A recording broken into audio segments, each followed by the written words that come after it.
Hi అండి, అందరికీ welcome to రేణి Anusha collection. మీకు ముందుగా అందరికీ సారీ అండి, ఎందుకంటే నాకు ఖాళీ సమయం లేక వంట చేస్తూ మాట్లాడుతున్న మీషో గురించి. మీకు అందరికీ విషయం గురించి థంబ్నెయిల్ చూస్తే అర్థమయ్యే ఉంటుంది. టాపిక్లోకి వెళ్ళే ముందు ఒక్కసారి ప్లీజ్ అండి లైక్ చేయండి, సబ్స్క్రైబ్ చేసుకోండి. కొత్త వారు ఎవరైనా చూసిన వాళ్ళైతే ప్లీజ్ అండి.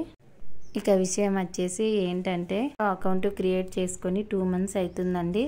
ఒక 12 శారీస్ అయితే బెస్ట్ శారీస్ ఇచ్చాను. శారీస్ అంటే నా ఉద్దేశం ఏంటంటే, శారీస్ గ్రాండ్గా ఉండాలి, తక్కువ రీజనబుల్ ప్రైస్లో ఉండాలి. గ్రాండ్ ఉండి తక్కువ రీజనబుల్ ప్రైస్లో ఉన్నాయి అనుకోండి, మనము దాన్ని ఎక్కువ సేల్ చేసుకోవచ్చు.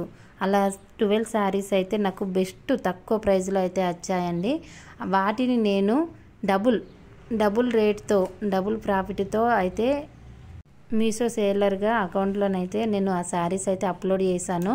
డబుల్ ప్రాఫిట్తో అయితే ఆ శారీ కూడా మీకు ఒకసారి పైననైతే చూపిస్తాను ఏం శారీ అనేది. ఆ 12 శారీస్ బెస్ట్ అమౌంట్ అయితే వచ్చిందండి. చాలా అంటే చాలా సంతోషంగా ఉందండి. ఎందుకంటే ఆ శారీ కాస్ట్ డబుల్ రేట్ వచ్చిందంటే 12 శారీస్ కంటే ఎంత అమౌంట్ వచ్చి ఉంటుంది అంటే మీకు అది తక్కువనే కావచ్చు, కానీ నాకైతే నా సంపాదనలో అదైతే ఎక్కువనండి. చాలా సంతోషంగా ఉంది. మీషోలో సేలర్గా చేసే ప్రతి ఒక్కరికి చెప్తున్నానండి.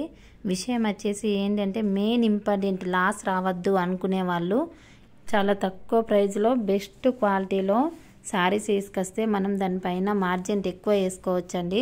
చాలా బెనిఫిట్ అయితే ఉంటుంది. ఈ ఒక్క విషయం అయితే గుర్తుంచుకోండి మీరు.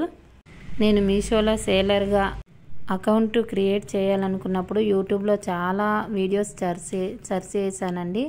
అందులో ఈ విషయం వచ్చేసి ఏముందంటే, ఎక్కడైనా కానీ మీషో గురించి బ్యాడ్గానే ఉంది.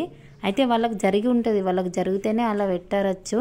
కాకపోతే మీషోలో సేలర్గా చేయొద్దు అని చెప్పారు. అన్ని వీడియోస్ బాగా సెర్చ్ చేశానండి. ఏదైతే అదాయని చెప్పేసి నేను చాలా ధైర్యంతోనైతే మీషో అయితే స్టార్ట్ చేశాను. మీషో సేలర్గా అయితే స్టార్ట్ చేశాను. చాలా నాకైతే ఇంతవరకు అయితే లాభమే వచ్చింది, కానీ నష్టం అయితే రాలేదండి. అంటే నా టార్గెట్ ఏంటంటే, నాకు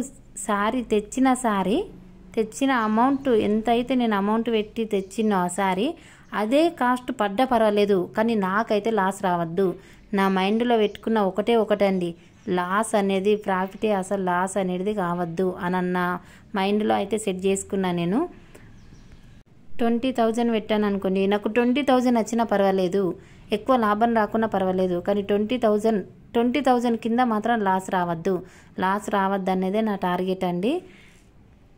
ఇంకా మీకు మీషో గురించి ఏమైనా డౌట్స్ ఉంటే కానీ, మీషోలో ప్రొడక్ట్స్ మీకు ఆర్డర్ వచ్చినాయి కనబడకపోయినా కానీ, ఇంకా ఏదైనా డౌట్స్ ఉంటే కానీ, ఆర్డర్స్ పికప్ చేసుకోవడానికి కొరియర్ బాయ్ రాకున్నా కానీ, టికెట్ ఎలా రేస్ చేయాలి, దేని గురించి అయినా కానీ ప్రతి డీటెయిల్స్ అయితే చెప్తాను. మీకు ఎవరికైనా ఇంట్రెస్ట్ ఉంటే మాత్రం నాకు కామెంట్ రూపంలో మెసేజ్ చేయండి. ప్రతి మెసేజ్కి అయితే రిప్లై ఇస్తాను. నేను లాభం వచ్చింది కాబట్టి లాభం గురించి వీడియో చేస్తున్నాను, నష్టం అయితే నష్టం గురించి కూడా వీడియో చేస్తాను.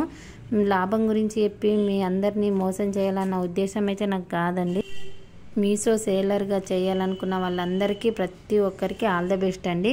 చేయండి, చాలా బాగుంటుంది. ఎందుకంటే నాకు లాభం వచ్చింది కాబట్టి మీకు చెప్తున్నాను. మీషో అకౌంట్లో కొందరికి ఇట్లా డబ్బులు పడడం లేదు, టైంకి పడాయి అని అంటున్నారు. నేను ఇప్పుడు 2 months నుంచి నేను మీషో సేలర్గా చేస్తున్నాను కదండి. అక్కడ డేట్ వైజ్ ఇస్తారు మనకు. మన ప్రోడక్ట్ తీసుకెళ్ళిన తర్వాత అమౌంట్ పేమెంట్ అనేది అకౌంట్లో క్రియేట్ అనేది డేట్ ఇస్తారు. ఏ డేట్ అయితే ఇచ్చిందో ఆ డేట్ వరకు, ఇప్పుడు నాకు ఈరోజు 17th అండి, ఈరోజు నాకు 2,000 రూపీస్ పడేటివి ఉన్నాయి. అవి ఇప్పుడు మార్నింగ్ నుంచి ఈవినింగ్ లోపు పడతాయండి.